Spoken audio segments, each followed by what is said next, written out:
Just a Dream, story and pictures by Chris Van Allsburg. As usual, Walter stopped at the bakery on his way home from school. He bought one large jelly-filled donut. He took the pastry from its bag, eating it quickly as he walked along. He licked the red jelly from his fingers. Then he crumpled up the empty bag and threw it at a fire hydrant. At home, Walter saw Rose, the little girl next door, watering a tree that had just been planted. "It's my birthday present," she said proudly. Walter couldn't understand why anyone would want a tree for a present. His own birthday was just a few days away, and I'm not getting some dumb plant, he told Rose. After dinner, Walter took out the trash. 3 cans stood next to the garage. One was for bottles, one for cans, and one for everything else. As usual, Walter dumped everything into one can. He was too busy to sort through garbage, especially when there was something good on television. The show that Walter was so eager to watch was about a boy who lived in the future. The boy flew around in a tiny airplane that he parked on the roof of his house. He had a robot and a small machine that could make any kind of food with the push of a button. Walter went to bed wishing he lived in the future. He couldn't wait to have his own tiny plane, a robot to take out the trash, and a machine that could make jelly donuts by the thousands. When he fell asleep, his wish came true. That night, Walter's bed traveled to the future. Walter woke up in the middle of a huge dump. A bulldozer was pushing a heap of bulging trash bags toward him. "Stop!" he yelled. The man driving the bulldozer put his machine in neutral. "Oh, sorry," he said. "Didn't see you." Walter looked at the distant mountains of trash and saw half-buried houses. "Do people live here?" he asked. "Not anymore," answered the man. A few feet from the bed was a rusty old street sign that read Floral Avenue. "Oh, no!" gasped Walter. He lived on Floral Avenue.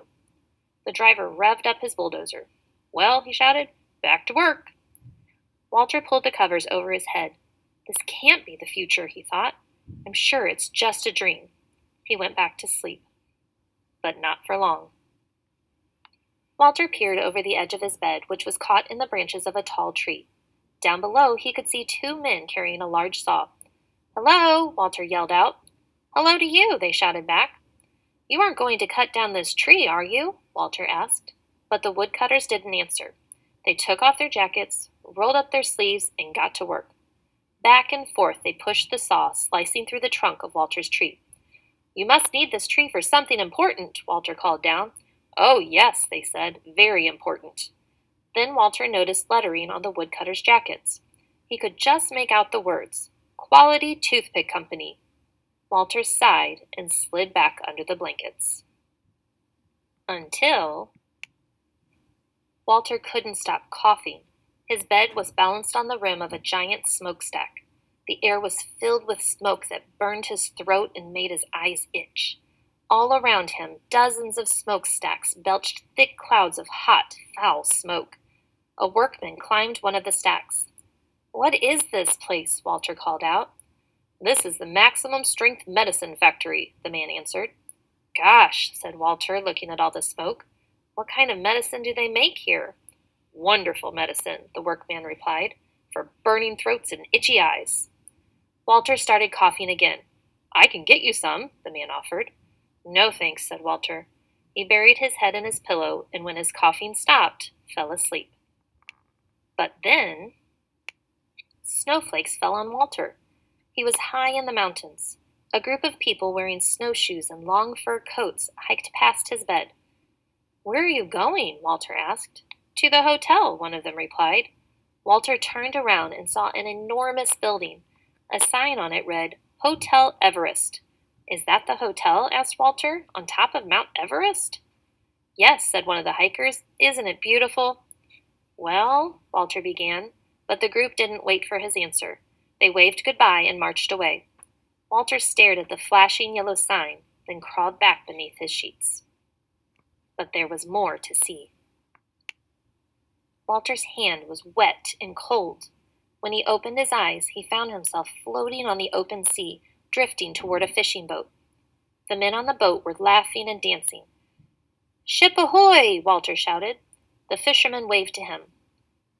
"What's the celebration for?" he asked.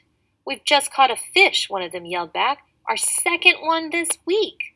They held up their small fish for Walter to see. "Aren't you supposed to throw the little ones back?" Walter asked. But the fishermen didn't hear him. They were busy singing and dancing. Walter turned away. Soon the rocking of the bed put him to sleep. But only for a moment. A loud, shrieking horn nearly lifted Walter off his mattress. He jumped up. There were cars and trucks all around him, horns honking loudly, creeping along inch by inch. Every driver had a car phone in one hand and a big cup of coffee in the other. When the traffic stopped completely, the honking grew even louder. Walter could not get back to sleep. Hours passed, and he wondered if he'd be stuck on this highway forever. He pulled his pillow tightly around his head. This can't be the future, he thought. Where are the tiny airplanes, the robots? The honking continued into the night until finally, one by one, the cars became quiet as their drivers and Walter went to sleep. But his bed traveled on. Walter looked up. A horse stood right over his bed, staring directly at him. In the saddle was a woman wearing cowboy clothes. "My horse likes you," she said. "Good," replied Walter, who wondered where he'd ended up this time. All he could see was a dull yellow haze. "Son," the woman told him, spreading her arms in front of her, "this is the mighty Grand Canyon." Walter gazed into the foggy distance. "Of course," she went on, "with all this smog, nobody's gotten a good look at it for years." The woman offered to sell Walter some postcards that showed the canyon in the old days. "They're real pretty," she said. But he couldn't look. "It's just a dream," he told himself. "I know I'll wake up soon, back in my room." But he didn't. Walter looked out from under his sheets. His bed was flying through the night sky. A flock of ducks passed overhead. One of them landed on the bed, and to Walter's surprise, he began to speak. "I hope you don't mind," the bird said, "if I take a short rest here." The ducks had been flying for days, looking for the pond where they had always stopped to eat. "I'm sure it's down there somewhere," Walter said, though he suspected something awful might have happened. After a while, the duck waddled to the edge of the bed, took a deep breath, and flew off. "Good luck," Walter called to him. Then he pulled the blanket over his head. "It's just a dream," he whispered, and wondered if it would ever end.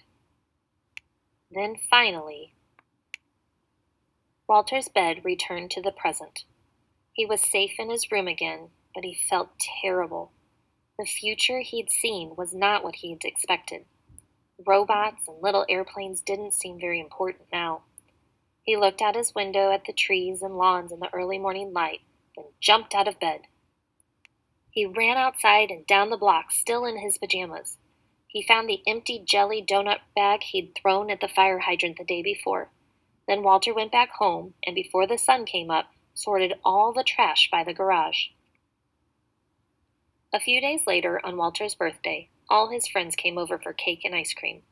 They loved his new toys, the laser gun set, electric yo-yo, and inflatable dinosaurs. "My best present," Walter told them, "is outside." Then he showed them the gift that he'd picked out that morning, a tree. After the party, Walter and his dad planted the birthday present. When he went to bed, Walter looked out his window. He could see his tree and the tree Rose had planted on her birthday. He liked the way they looked side by side. Then he went to sleep, but not for long, because that night, Walter's bed took him away again.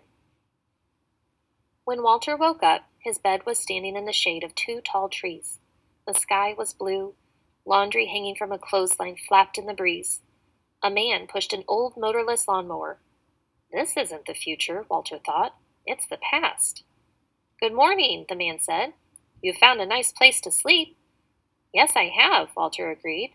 There was something very peaceful about the huge trees next to his bed. The man looked up at the rustling leaves.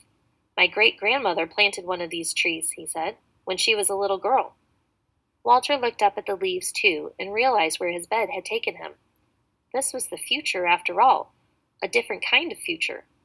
There were still no robots or tiny airplanes. There weren't even any clothes dryers or gas-powered lawnmowers. Walter lay back and smiled. "I like it here," he told the man. then drifted off to sleep in the shade of the two giant trees, the trees he and Rose had planted so many years ago.